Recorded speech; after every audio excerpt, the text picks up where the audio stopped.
We are at Jefferson County Park Campground in Fairfield, Iowa.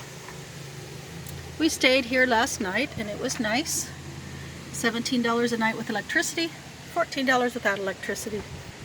They also have cabins available at $45 for a night. We of course stayed in our RV. It's a nice, peaceful place. Well, at least it is right now. It's the middle of October. The boys loved going over there to that creek. They found some nice sandy areas. They tried to do some schlorking, but there was too much sand to properly do much schlork. More of a schlork pit. There are some nice trails, nice wide trails that are mowed out of the forest. One of my favorites there is under a bunch of pine trees, so it's very peaceful. The boys did a review on the playground. Not fancy, but in good shape. It is beautiful right now because it's October and all the leaves are changing. There's some beautiful trees with some red leaves and yellow. And the weather is just cool enough to be just a little chilly, so a jacket will work. So there is, at each site, there's electric for 30, 50, and 110. We didn't use the water, but it looks like there is a water hookup of one faucet between each two camp spaces. This is one of my favorite trees. So red. They have bathrooms and shower houses. So there are, at this end of the campground, over, you can just barely see the building, it was right by us, has 3 bathrooms. Each one has 1 shower and 1 toilet, so you can shut the door and lock it and have privacy. Down there somewhere is a swinging bridge. We did not make it to there. Anyhow, with the bathrooms, they have the shower is a push button, so you cannot control the temperature, but it was warm enough. And for drying hands, no paper towels. They have one of those accelerator air blowing really fast machines. There's gravel with some grass growing up through it for you to park at. With fire rings for the fires and a picnic table at each spot. And this is close enough to Fairfield proper, about a mile from town. So I get a very good signal with my Verizon phone and also for my hotspot. I teach online with VIP kids, so I need a good hotspot that's able to go to run 2 streaming videos simultaneously, and I'm able to do that here.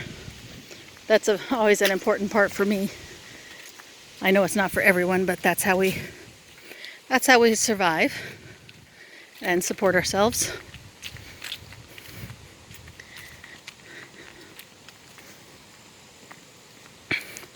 The boys wore themselves out at the creek yesterday, so they are hanging out in the RV. I went to start it this morning and the battery was dead. I think there's some problem that when I'm only plugged in and not driving, it doesn't charge the battery. So I've got my charger on it and have to wait about a half an hour for it to trickle charge, at least a half an hour. Then I'll drive a half an hour and then it should be good for a while. For the last several days we stayed in one spot and didn't move, so it didn't get the recharge it usually does each day.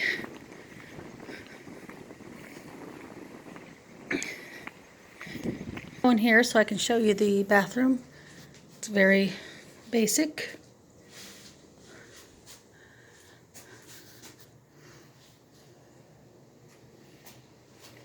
Handicap accessible. In the other bathrooms, the bench is not this wide, so you can roll a wheelchair through. And as my son noticed, They have the bars on each side so he can hold on when he's taking a shower if he's not feeling very energetic. Right next door are the cabins. I do not know if the cabins have bathrooms inside. Looking at the photographs, they didn't show a bathroom, so they may not, but they are right next door. And this cabin is wheelchair accessible with the ramp. They're pretty small little cabins, like a sleeping space. Water next door, your fire ring. Yeah, I'm sure they don't have a bathroom in here. You can tell how small the cabin is. So I peeked in the window, and there are 2 sets of bunk beds and then a few seats to sit in. No bathroom inside the cabin. But it's not a long walk here to the bathroom. And for $45 a night, or $40 if you stay at least 2 nights, it's not terrible. And I saw they had an air conditioner for the summer.